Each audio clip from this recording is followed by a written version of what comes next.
Untuk teman-teman yang ingin mempromosikan bisnisnya atau mendukung YouTube ini, bisa menghubungi nomor gua yang ada di kolom deskripsi. Nah, tapi teman-teman, catatan paling penting di sini adalah teman-teman bisa lihat sendiri ya pada layar bahwa peran Marotta sangat besar. Dia rangkap jabatan ya. Marotta memegang dua posisi sekaligus ya. Dia menjadi presiden klub, presiden Inter sekaligus sebagai CEO Sport, sebagai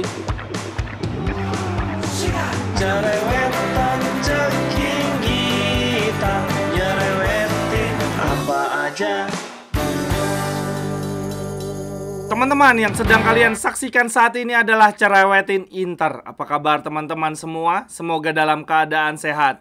Tentu saja hari ini tidak ada berita yang jauh lebih besar dibandingkan terpilihnya Presiden Inter yang baru. Sebetulnya peristiwa bersejarah ini terjadinya kemarin ya. Sesuai rencana akan ada pertemuan antara perwakilan Oktri dengan perwakilan Inter, yaitu di tanggal 4 Juni waktu Italia. Cuma tadinya gue berpikir 4 Juni waktu Italia ya berlangsungnya di sore atau malam hari lah, sehingga di Indonesia jadinya tanggal 5. Ternyata pertemuan tersebut terjadi di pagi hari waktu Italia. Dan bahkan dari berita yang beredar teman-teman, ini dari hasil jepretan foto dan video jurnalis di sana ya, dikatakan bahwa pihak Oktri datang lebih dulu dan bahkan datang sangat awal ke kantor pusat Inter. Kalau gue lihat-lihat teman-teman, ini pemilihan presiden Inter kok kayaknya kental nuansa politik ya, kayak ada unsur-unsur politiknya. Karena beberapa hari sebelum pemilihan, gue sama sekali tidak mendengar ada nama Marotta ya sebagai salah satu kandidat untuk mengisi posisi presiden Inter yang baru. Dan dari sisi Marotta sendiri juga sebelumnya sudah menyangkal ya. Dia mengatakan bahwa dirinya tidak dilahirkan sebagai seorang presiden klub. Dia sama sekali tidak berminat menjadi presiden Inter. Justru dari berita-berita yang beredar, banyak yang mengatakan bahwa presiden Inter berikutnya adalah orang lama di Inter, sehingga banyak yang mengaitkan bahwa sosok tersebut adalah Javier Zanetti. Dan ada juga yang mengatakan bahwa presiden Inter yang baru merupakan perwakilan dari Oktri ya, yaitu Carlo Marsetti. Dan ini bahkan sebetulnya 1 hari sebelum pemilihan di tanggal 3 Juni, Gazzetta bilang begini teman-teman. Meskipun ada laporan yang mengatakan bahwa presiden Inter yang baru adalah Carlo Marsetti, perwakilan dari Oktri, ataupun Javier Zanetti yang juga tertarik pada posisi tersebut. Namun dari sisi Oktri lebih menyukai jika kandidat tersebut berusia lebih muda, merupakan orang asli Italia dan dekat dengan bisnis Oktri Capital. Itu teman-teman, berita 1 hari sebelum pemilihan, tidak ada nama Marotta disebut-sebut. Tapi ternyata bukan Marsetti, bukan Zanetti, dan bahkan bukan orang yang usianya lebih muda ya, seperti yang diberitakan oleh La Gazzetta. Dan kemudian dari pertemuan yang dihadiri oleh 4 orang ya, ada 2 orang dari perwakilan Inter, yaitu Marotta dan Antonello. Kemudian ada 2 orang perwakilan dari Oktri, yaitu Alessandro Cano dan Catherine Rapp. Mereka berempat bersepakat ya bahwa presiden Inter yang baru adalah Giuseppe Marotta. Pengumuman atas terpilihnya BP Marotta sebagai presiden baru Inter ini dilakukan tepat setelah pertemuan ya. Ada konferensi pers yang dipimpin oleh Alessandro Cano, perwakilan dari Oktri. Si Alessandro Cano ngomong begini. "Buongiorno, selamat pagi. Saya Alessandro Cano dan saya di sini sebagai perwakilan Oktri. Seperti yang Anda ketahui, Oktri telah menjadi pemilik klub bergengsi ini selama beberapa hari yang lalu. Kami sepenuhnya menyadari tanggung jawab yang diemban terhadap Inter dan komunitasnya. Tujuan kami adalah memastikan kemakmuran jangka panjang perusahaan dengan berfokus pada pengelolaan operasional dan keuangan yang stabil, serta pertumbuhan yang berkelanjutan. Pertemuan ini merupakan titik awal program kerja yang baru. Kami memiliki keyakinan besar terhadap tim manajemen klub dan penunjukan presiden pada hari ini akan sepenuhnya menegaskan hal tersebut. Untuk itu, atas nama Oktri dan seluruh tim manajemen perusahaan, saya mengucapkan terima kasih atas kehadiran Anda dalam pertemuan ini. Dan saya mempersembahkan kepada Anda Presiden Inter yang baru, Giuseppe Marotta." Woi, gokil. Lalu kemudian teman-teman, setelah pertemuan tersebut ya, setelah konferensi pers tersebut, berikutnya ditentukanlah anggota Dewan Direksi ya, Board of Director nih, BOD kalau di perusahaan-perusahaan, yang isinya kalau kalau gue lihat-lihat orang Oktri semua, teman-teman bisa lihat pada layar ya. Selain Alessandro Cano dan Catherine Rapp, ada Renato Meduri, senior vice presidennya Oktri, ada Carlo Ligori, ada Delvin Nanan, ada Fauston Zenaton, ada Amedeo Carassi, dan ada Caro Marsetti. Untuk nama-nama yang gue sebut tadi teman-teman, bagian dari board of director ya, direksi, itu adalah orang-orang dari Oktri yang fungsinya tidak ada kaitannya dengan sepak bola ya.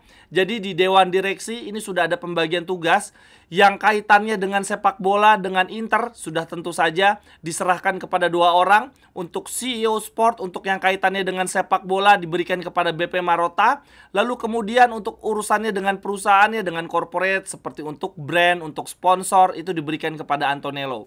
Sedangkan untuk orang-orangnya Oktri, ini fokusnya untuk menjaga stabilitas keuangan, untuk monitoring finansial. Nah, tapi teman-teman, catatan paling penting di sini adalah teman-teman bisa lihat sendiri ya pada layar bahwa peran Marotta sangat besar. Dia rangkap jabatan ya. Marotta memegang 2 posisi sekaligus ya. Dia menjadi presiden klub, presiden Inter, sekaligus sebagai CEO Sport, sebagai CEO bagian sepak bola. Jadi ibaratnya kalau kita coba lihat di struktur organisasi yang sebelumnya ya, organisasi Inter yang sebelumnya, ini Marotta memegang fungsinya Steven Zhang sekaligus memegang fungsi dia yang terdahulu. Jadi dia megang 2 jabatan sekaligus. Lalu kemudian yang menjadi pertanyaan adalah, apakah hal ini efektif atau tidak? Marotta memegang 2 jabatan sekaligus adalah hal yang tepat atau tidak? Kalau menurut gue pribadi, hal ini justru menguntungkan ya, membuat birokrasi menjadi jauh lebih efektif. Kalau sebelumnya di eranya Suning, kalau kita mau beli pemain, mau memperpanjang kontrak, itu kan diawali oleh Ausilio ya atau Bacin,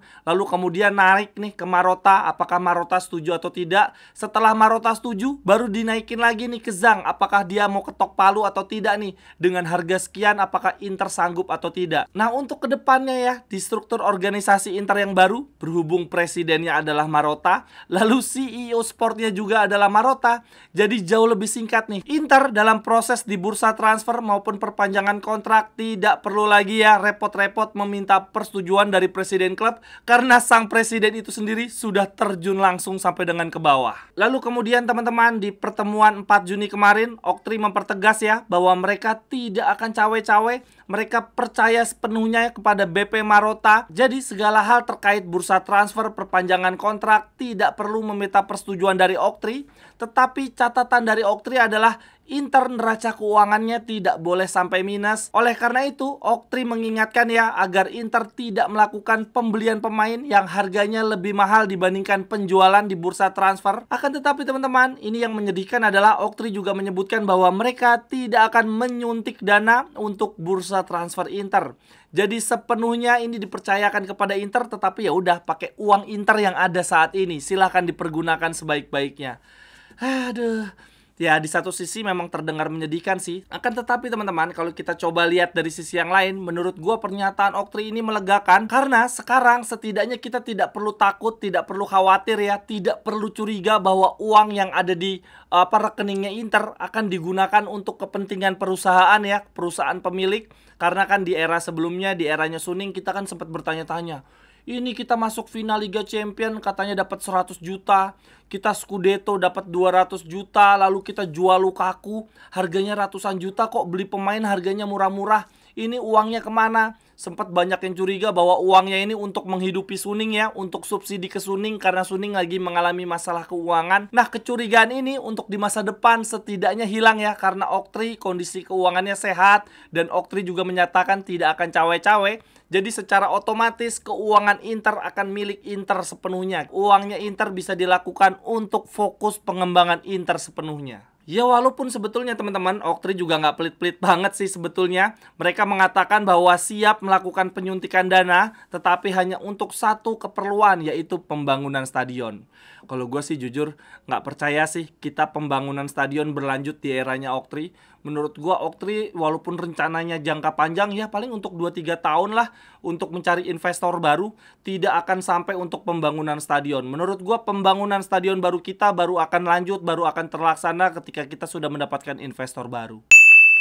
Teman-teman yang ingin membeli jersey atau pernak-pernik sepak bola lainnya, linknya ada di kolom deskripsi ya. Terima kasih. Pada pertemuan bersejarah kemarin, Marotta juga sudah memberikan statement perdananya ya sebagai presiden Inter yang baru. Dia bilang begini, "Saya ingin mengucapkan terima kasih kepada Oktri atas keputusan mereka menunjuk saya sebagai presiden Inter. Saya merasa terhormat dengan kepercayaan yang mereka berikan. Sejak hari pertama kepemilikan baru diumumkan, para manajer Oktri hadir dan sangat terbuka untuk berdialog. Ini adalah bukti betapa mereka, pemilik yang baru, sangat peduli terhadap perkembangan Inter.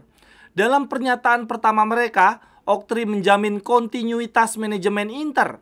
Saya pikir hari ini kita bisa mengakui bahwa pemilik yang baru telah menindaklanjuti kata-kata mereka dengan tindakan nyata dan konkret. Kami juga mengakui bahwa sejak awal Oktri memiliki kesadaran besar tentang warisan sejarah, tradisi, dan nilai-nilai klub kami.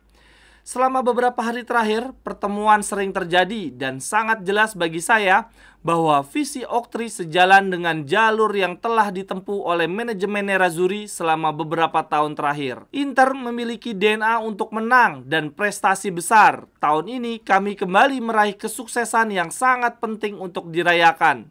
Scudetto bintang kedua mengukir sejarah yang meletakkan dasar untuk masa depan di lapangan. Kemenangan dalam sepak bola saat ini di atas segalanya. Berarti memiliki keberlanjutan finansial adalah hal yang fundamental. Ini bukan pertama kalinya saya mendengar mengatakan ini kepada Anda. Ini adalah keyakinan mendalam yang telah saya miliki sejak lama. Tidak akan ada kemenangan di masa depan tanpa stabilitas keuangan.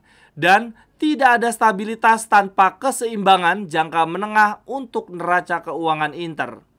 Oktri dan tim manajemen ini dipanggil untuk tugas yang sangat sulit. Ini adalah tantangan untuk memastikan bahwa keluarga besar Nerazzurri dapat unggul dan mempertahankan peran kepemimpinan yang telah kami menangkan di Italia.